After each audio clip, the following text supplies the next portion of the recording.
Only one of 16 teams was held off the score sheet on Tuesday. Could the same level of entertainment reach the UEFA Champions League a day later? Two more Premier League teams take the pitch on Wednesday, with Manchester United facing its stiffest test of the group stage and Chelsea with a tricky visit from AS Roma.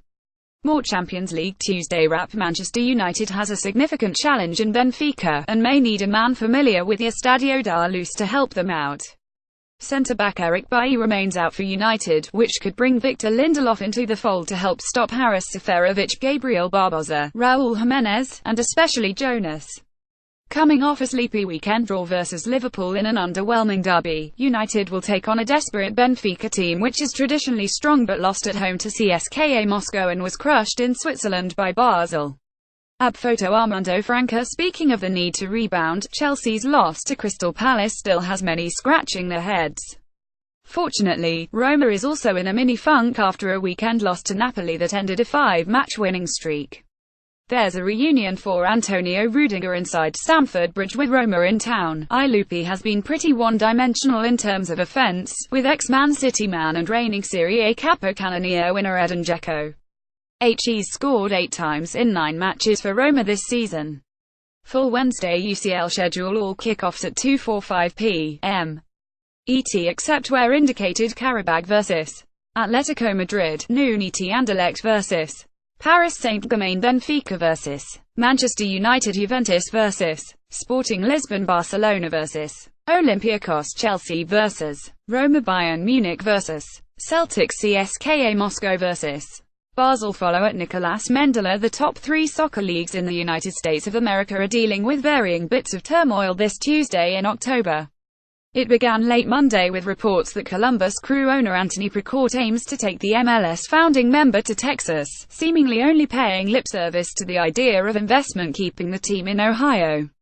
More Leicester sacks. Shakespeare Some have said Precourt's goals have always been to find a way out of Ohio, and the Crew owner was asked what has changed in the 4 years HES owned the club. From ColumbusCrew.com QWhen we read your story about your purchase of the team. This was back in 2013. Part of that was that it was very important to the Hunt family that the Crew remained in Columbus, and you said at the time that you were committed to that. So what's changed? I was committed to that, and I believe that I demonstrated my commitment through significant investment in infrastructure, in personnel, in the quality of our products on the field. What has changed? Our league has grown leaps and bounds. It's been unprecedented, the improvement we've seen year over year, and new markets that have come in the league have shown dramatic attendance. Let's look at Atlanta, with over 70,000 fans over the last few games, with Orlando building a new facility and averaging over 30,000 fans a game, with New York City FC. The list goes on and on. Our peers get stronger and stronger, year in and year out, and I have to get back to our ambition as a club. This is key. Our ambition as a club is to be a standard-bearer in Major League Soccer, to be respected on and off the field in terms of our soccer operations and our business operations, and to operate world-class, soccer-specific infrastructure. We're going through growing pains now. It's time for us to explore building a world-class, soccer-specific stadium so that we can be celebrated and successful and sustainable. So, yes, barring a king's ransom, word use intended, from the Ohio business community, it's not being cynical to read Precourt's intention to leave Ohio as very strong. The idea is very sad for the league, and makes every plural honks argument against the closed model. Then there's the NASL, where it's almost head-spinning to keep abreast of the future of the league. New York Cosmos owner Rocco Commisso has taken the wheel in an attempt to not only see the NASL rise, but remove Sunil Gulati from power at the United States Soccer Federation in the hopes of a complete overhaul. In what should not be read as a footnote, the NASL is currently suing the USSF. There are reports that the league could have as many as 17 teams next season in a bid to regain sanctioning from the United States Soccer Federation, including a series of teams from the 4th-tier National Premier Soccer League. According to SocTakes.com, the NASL has letters of intent from NPSL clubs in Boca Raton, Boston, Detroit, Arizona, New Orleans, and Virginia Beach. Additionally, there's interest in Hartford, and it may not be the NPSL club.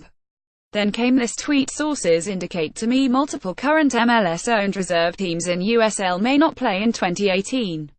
Impacted teams seeking affiliate clubs in USL. Kartik Krishna Iritik Fla 737 October 17, 2017. Now, here's a league, the USL, whose only issues have been perception-related. Growing well and instituting a D3 companion, the biggest concern has been the mentioned MLS reserve sides creating a minor league feel for the league. All of this is manageable, and you could argue that the disappearance or at least rebranding of most of these reserve sides would be a boon for the league. Taken in a vacuum, any of these stories has the potential to carry a day's news. Together, and in the wake of the United States men's national team's failure to qualify for the World Cup, they give Tuesday one of those Socceroos apocalyptic feelings. Follow at Nicolas Mendela. The United States now knows it'll have to take down England's best to get to the semi-finals of the U17 World Cup in India. More Champions League rap. England don't laugh, won in penalty kicks after a scoreless match with Japan, advancing to meet the baby Yanks. England 0-0-5-3, PKs Japan. Their WASNTU single miss amongst the England shooters, as Ryan Brewster Liverpool, Callum Hudson-Odoi Chelsea, Phil Foden Man City, Nya Kirkby Crystal Palace, and Curtis Anderson Man City converted from the spot to set up a date against the US. Mali 51 Iraq Lassana Ndiaye scored twice to join Francis Amin Gouiri atop the goal-scoring list for the tournament as Mali advances to face the winner of Ghana vs. Niger. France 12 Spain Barcelona prospects Juan Miranda and Abel Ruiz get the better of France to set up a date with high-flying Iran. Iran 21 Mexico. Iran conceded for just the second time in the tournament, but not before Mohammad Sharifi and Alahia Sayad, both of Iranian club Saifa, made it 20 by the 11th minute. Follow at Nicolas Mendela. One clean sheet in 8 Tuesday matches certainly helped the entertainment value of the UEFA Champions League, and the group ramifications follow suit.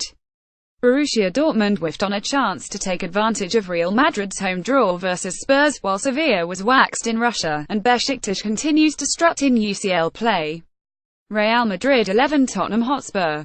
Recap. Video. Kane. We've come a long way from last season. Raphael Varane's plans to mark Harry Kane were subverted by the French defender's unwitting legs, but Serge Aurier chopped down Toni Kroos in the 42nd minute for a yellow card and penalty that Cristiano Ronaldo sent beyond the reach of Spurs backstop Hugo Lloris.